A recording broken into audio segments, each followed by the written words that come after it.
Assalamualaikum warahmatullahi wabarakatuh.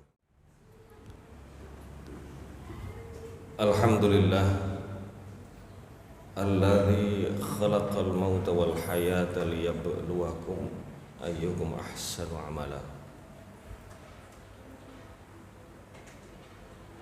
Walladzi arsala rasulahu bil huda wa dinil haqq liyudhhirahu ala dini kullih wa kafa billahi syahida.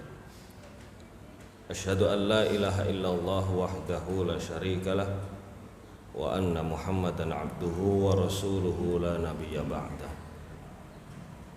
Allahumma salli wa sallim wa barik ala Muhammad wa ala alihi wa ashabihi wa mawalah.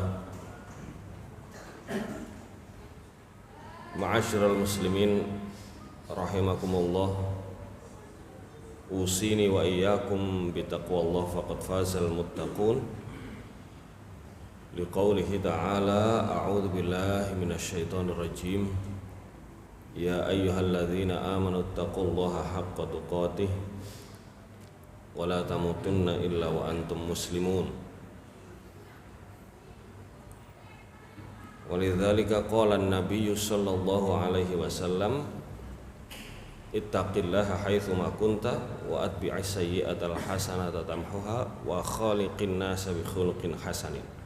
Al-hadits au kama qala. Hadirin jamaah Jumat Masjid Al-Mahdi Perumtas 3 yang dirahmati oleh Allah. Puji syukur hendaklah senantiasa kita sampaikan kepada Allah Subhanahu wa taala melalui perasaan hati kita, melalui lisan kita, dan melalui amal perbuatan kita. Karena syukur itu tidak bisa hanya di lisan saja.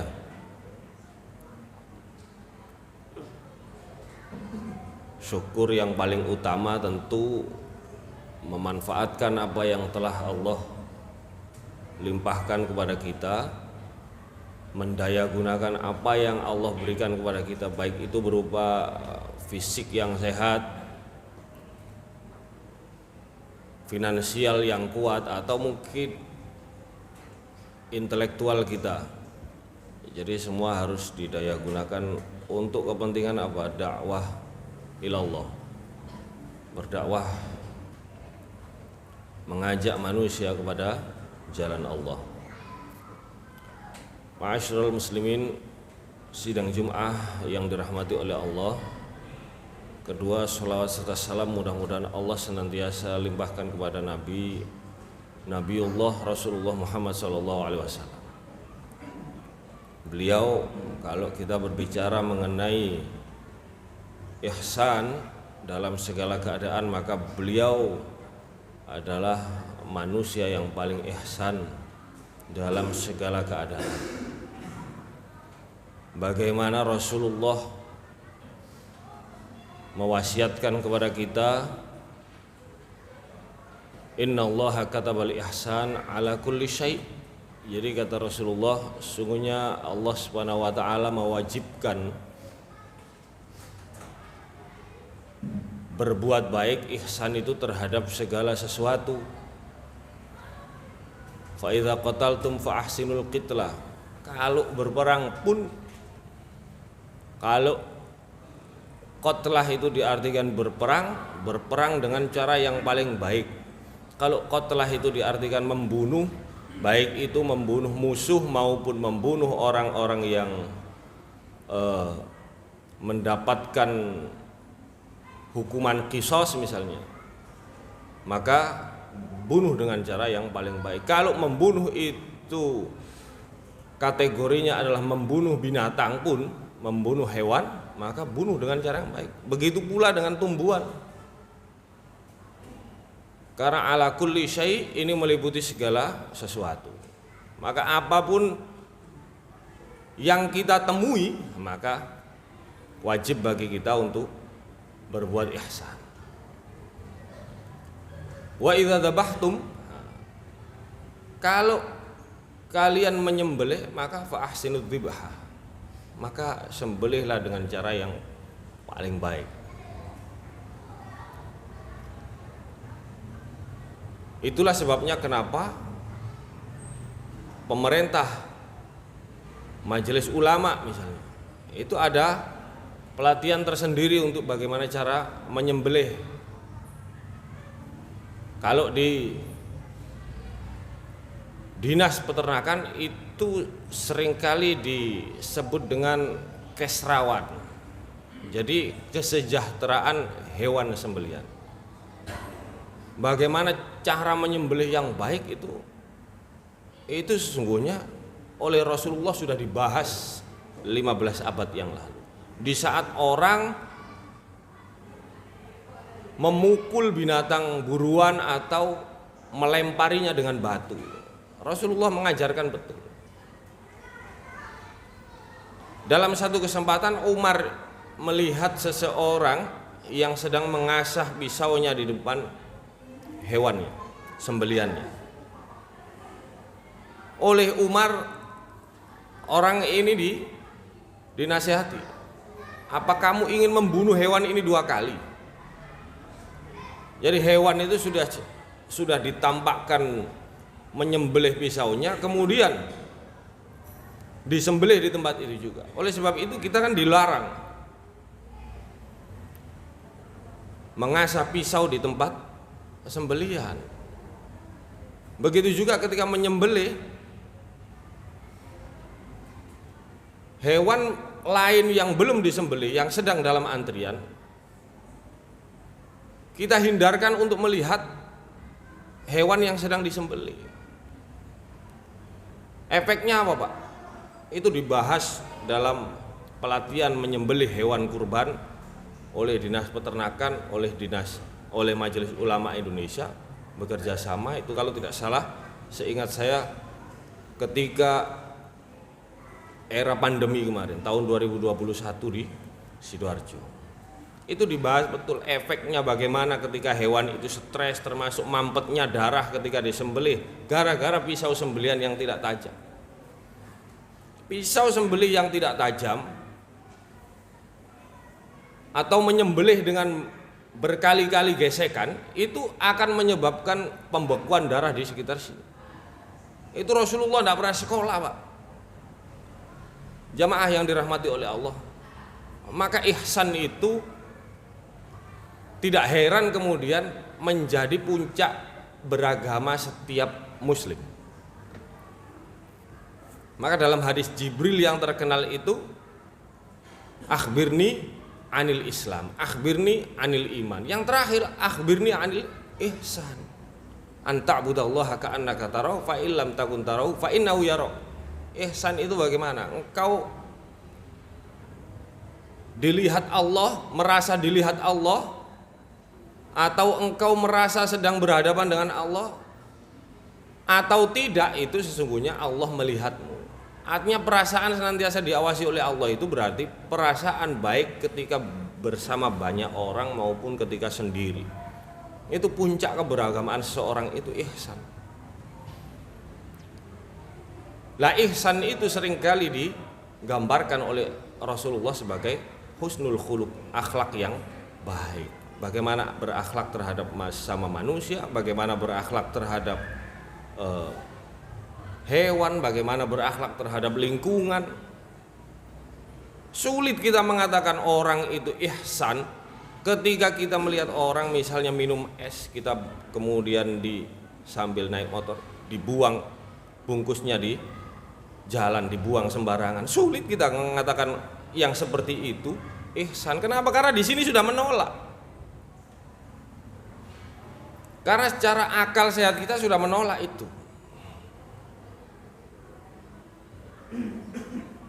Jadi ajaran Islam itu sesungguhnya memuat 2, 1 syamil, 2 kamil. Kalau syamil itu dalam bahasa intelektual kita sering kita artikan komprehensif. Komprehensif itu sifatnya menyeluruh, terutama dengan hal-hal yang kecil. Bagaimana kita bangun tidur, bagaimana kita akan tidur, bagaimana menutup pintu rumah, membuka pintu rumah, semuanya dengan menyebut nama Allah. Menutup makanan sebelum makan, semuanya dengan menyebut nama Allah. Semuanya bismillah. Nah, itu sifatnya syumul, komprehensif. Yang satu kamil, holistik. Holistik itu global, Pak, menyeluruh. Tidak hanya manusianya saja yang terkena khitab, tidak hanya manusianya saja yang mendapatkan manfaat dari seseorang berislam, tapi lingkungannya, hewan yang ada di sekitarnya, tumbuhan yang ada di sekitarnya. Sehingga kalau kita mengaku diri kita sebagai muslim yang baik, yang memiliki ihsan, karena ihsan nanti pun akan tingkatannya berbeda-beda, tentu saja berbeda-beda. Sebagaimana iman, sebagaimana keislaman seseorang itu ada tingkatan tersendiri dan Allah paling tahu.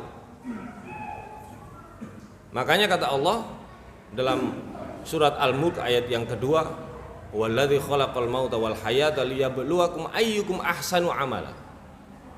Sebagaimana seorang siswa yang sedang bersekolah, tentu ada grade-nya sendiri, ada tingkatan sendiri-sendiri nanti. Dan Allah yang paling tahu siapa di antara kita yang ahsanu amala, yang terbaik amalnya. Sidang Jumat yang dirahmati oleh Allah.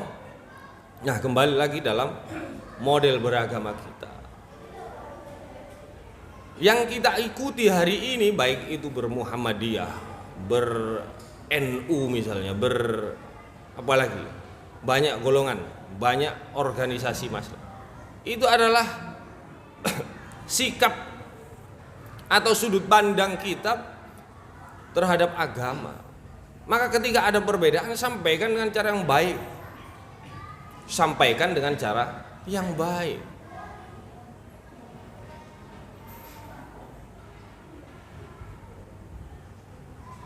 Kata Allah Subhanahu wa taala, "Innallaha ma'al ladzina taqaw wal ladzina hum yuhsinun."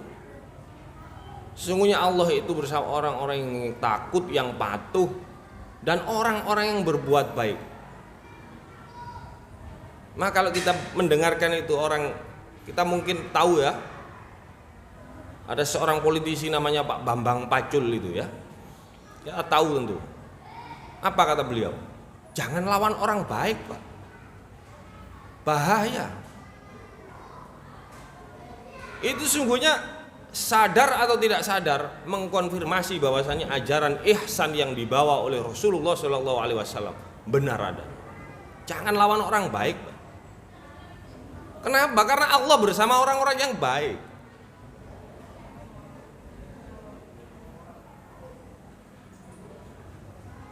Ma'asyiral muslimin rahimakumullah. Maka kalau kita ini ibaratkan agama ini mungkin sebuah kelapa yang utuh yang diturunkan oleh Allah kepada Rasulullah SAW. Maka yang sampai di kita hari ini boleh jadi hanya parutannya saja kecil-kecil, tapi kita sudah menganggap ini kelapa utuh. Ini kan repot.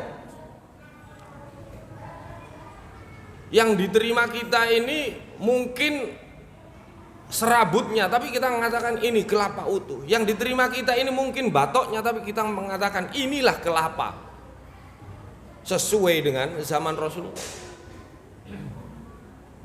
Nah, ini kan akhirnya kalau umat ini tidak dipahamkan tentang bagaimana tasamuh, sikap tasamuh itu artinya sikap wala taj'al fi qulubina ghillal lil ladzina amanu, sebagaimana doa yang sering kita ucapkan. Kita kan sering berdoa, Rabbana ighfir lana wa li ikhwanina alladzina sabaquna bil iman wa la taj'al fi qulubina ghillal lil ladzina amanu. Ya Allah, ampuni dosa-dosa kami, ampuni dosa-dosa saudara kami yang telah mendahului kami dalam beriman, dan jangan Engkau jadikan rasa dengki, rasa tidak enak hati terhadap saudara kami yang beriman lainnya. Apalagi di tengah golongan banyaknya organisasi hari ini. Maka urusan perbedaan ini baru saja yang rame ini perkara musik. Nah, perbedaan-perbedaan ini Mari kita sikapi dengan cara ihsan yang paling baik. Kita seringkali tidak begitu. Kalau sudah tidak cocok, seolah-olah tidak boleh. Sudah kalau tidak cocok wis kanok beneri. Itu seringkali seperti itu. Seolah-olah pemahaman yang kita dapatkan kelapa utuh. Seperti orang buta melihat gajah itu, ada yang mengatakan gajah itu panjang, ada yang mengatakan gajah itu ketika memegang ekornya dia mengatakan gajah itu kurus panjang. Yang memegang perutnya tentu akan mengatakan gajah itu ternyata besar. Sama-sama buta. Nah, mari ini kita fahamkan dalam diri kita masing-masing. Urusan perbedaan itu selama parameternya gampang, Tuhannya sama, kiblatnya masih sama, nabinya masih sama, malaikat yang diimani juga sama, Qurannya sama, sudah selesai Pak. Ini semua sama, hanya berbeda dalam urusan musik misalnya. Saling menjatuhkan, saling luar biasa. Urusan kunut tidak selesai. Nah, kita ini seringkali gampang dikompori dengan masalah-masalah kecil gitu. Gampang dikompori masalah-masalah kecil. Itulah kenapa doa kita Rabbana ighfir lana wa li ikhwanina alladzina sabaquna bil iman wa la taj'al fi qulubina ghillal ladzina amanu. Tidak dikabulkan. Kenapa? Karena sikap kita terhadap saudara kita seperti itu. Kurang ihsannya.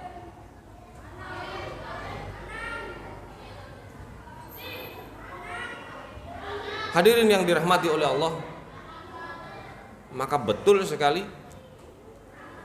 ajaran Islam tentang ihsan ini.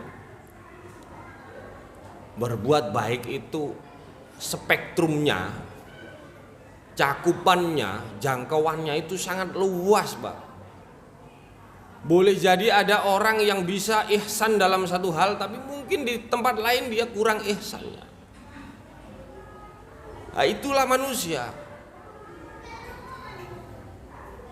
Karena spektrumnya yang luas, cakupan yang luas, maka jangan sampai kita ini gara-gara melihat saudara kita mungkin berbeda dengan kita, kemudian kita mudah menjatuhkan, mudah melemahkan. Ini yang malah akan jadi bumerang bagi umat Islam hari ini. Sudah selama itu dari prinsip-prinsip dalam rukun Islam itu sama, sudah rukun imannya sama, sudah selesai. Adapun perbedaan selain itu sikapi dengan cara yang baik. Kalau tidak cocok sudah diam. Rasulullah itu kalau lihat makanan tidak cocok diam. Kita ini tidak lihat makanan tidak cocok, apa panganan gak enak. Rasulullah itu diam kalau ada makanan yang tidak enak. Itu sunnah Rasul juga.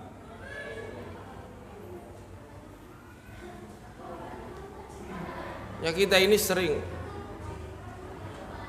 mengklaim diri kita paling Islam tapi lupa bahwasanya saudara kita ini sama-sama Islam sebetulnya.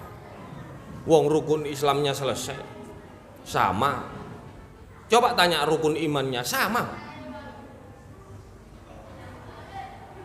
Hadirin yang dirahmati oleh Allah, maka ihsan itu harus kita tanamkan termasuk dalam cara kita bagaimana menyikapi perbedaan.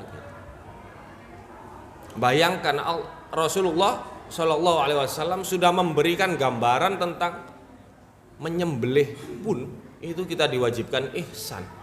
Yang disembelih hewan lagi. Berperang pun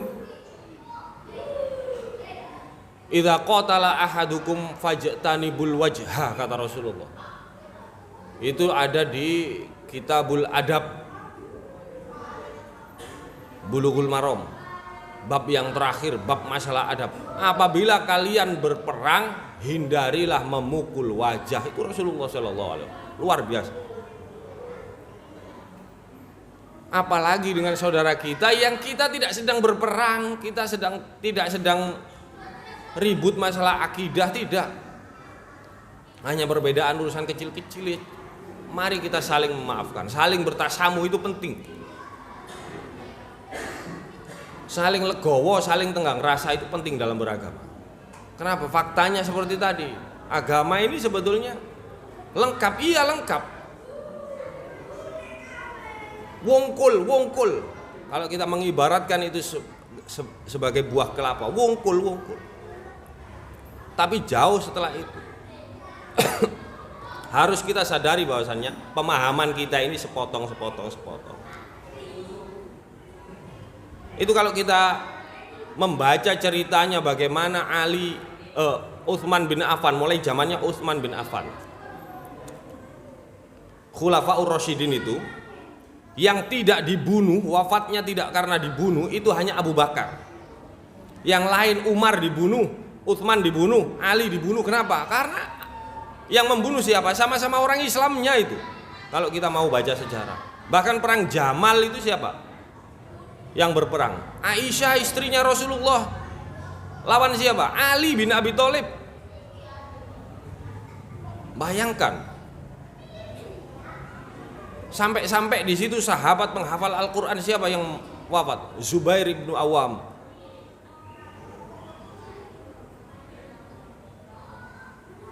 Siapa yang meninggal? Sahabat juga itu. Apa berani kita menyalahkan satu di antara keduanya? Tidak berani, Pak. Kenapa? Karena sudut pandang dalam memandang agama itu, sudut pandang dalam menyikapi pemerintahan pada saat itu panjang kalau kita bahas. Tapi sejarah itu membuktikan bahwasannya Khulafaur Rasyidin yang 4 itu, yang wafatnya karena sakit itu hanya Abu Bakar, lainnya dibunuh, Pak. Itu harus kita pahami. Sampai 15 abad sesudahnya, sampai di zaman kita, ya tentu harus kita sikapi dengan wajar urusan perbedaan pandangan, perbedaan cara manhaj ya dalam menyikapi agama ini. Mudah-mudahan bermanfaat. Sering-sering kita mencari ilmu, menuntut ilmu, datang ke kajian tanpa perlu memilah-milah kajian, datangi saja. Kalau baik ambil. Kalau tidak baik, tidak cocok, ya sudah biarkan, tidak usah disikapi secara berlebihan. Mudah-mudahan bermanfaat untuk kebaikan kita, kebaikan umat Islam khususnya yang ada di Indonesia ini. Aku qouli hadza astaghfirullah li wa lakum innahu huwal ghafurur rahim.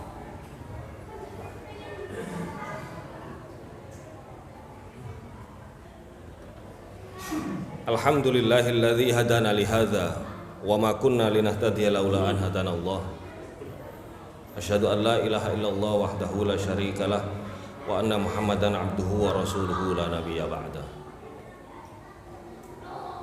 Ma'asyiral muslimin rahimakumullah, jamaah sidang Jumat yang dirahmati oleh Allah. Khatib berpesan kepada diri khatib pribadi dan kepada para jamaah untuk menjaga, meningkatkan takwa kita kepada Allah Subhanahu wa taala.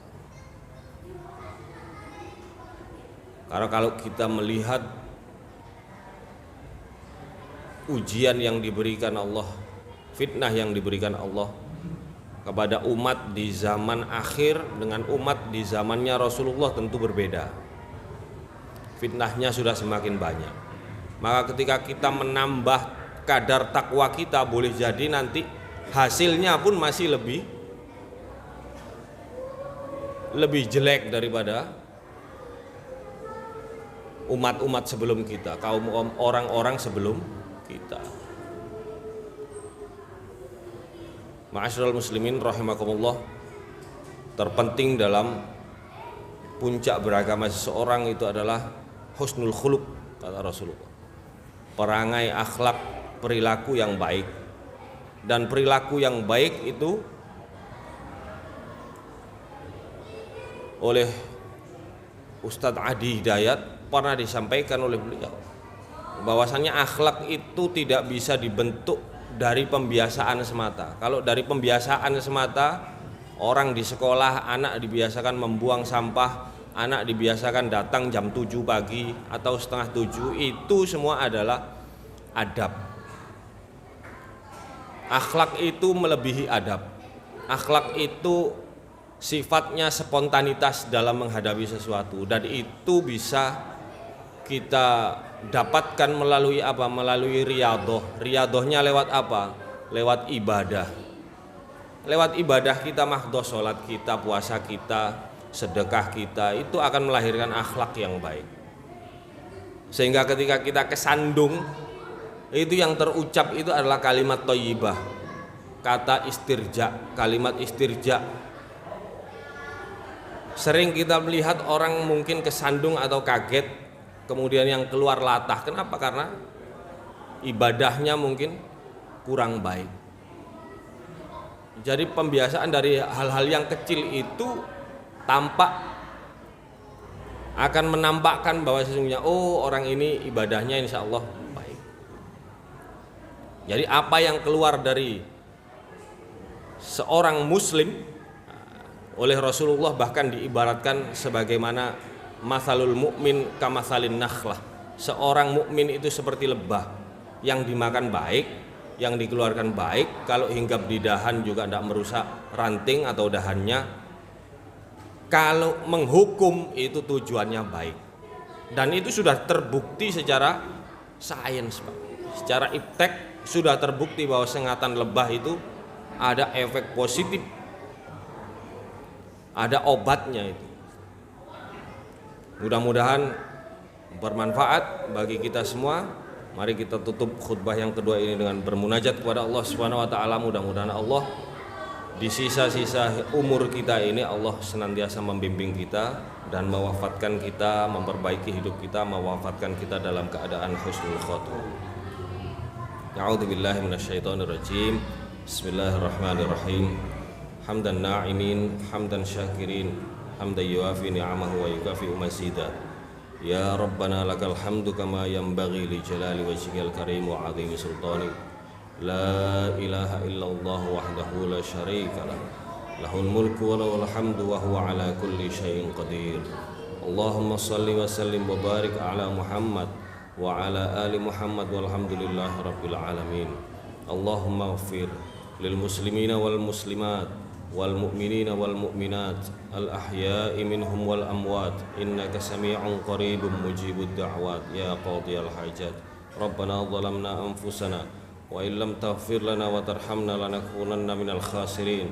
Rabbana ighfir lana wa li ikhwanina alladhina sabaquna bil iman wa la taj'al fi qulubina ghillan lil ladzina amanu Rabbana innaka ra'ufur rahim. Rabbana la tuzigh qulubana ba'da idh hadaitana wa hab lana min ladunka rahmah innaka antal wahhab. Rabbana hab lana min azwajina wa dhurriyyatina qurrata a'yun waj'alna lil muttaqina imama. Rabbana ja'alna muqimina as-salah wa min dhurriyyatina Rabbana wa taqabbal du'a. Allahumma ighfir lana wa liwalidina warhamhum kama rabbawna shighara. Allahumma ighfir lana wa liwalidina warhamhum kama rabbawna shighara. Allahumma arinal haqqa haqqan warzuqna ittiba'ah wa arinal batila batila warzuqna ijtinabah. Rabbana atina fid dunya hasanah wa fil akhirati hasanah wa qina adzaban nar. Subhana rabbika rabbil izzati amma yasifun wa salamun alal mursalin walhamdulillahi rabbil alamin. Ibadallah, innallaha ya'muru bil adli wal ihsan wa ita'i dzil qurba wa yanha 'anil fahsya'i wal munkari wal baghi ya'idzukum la'allakum tadhakkarun wa la dzikrullahi akbar.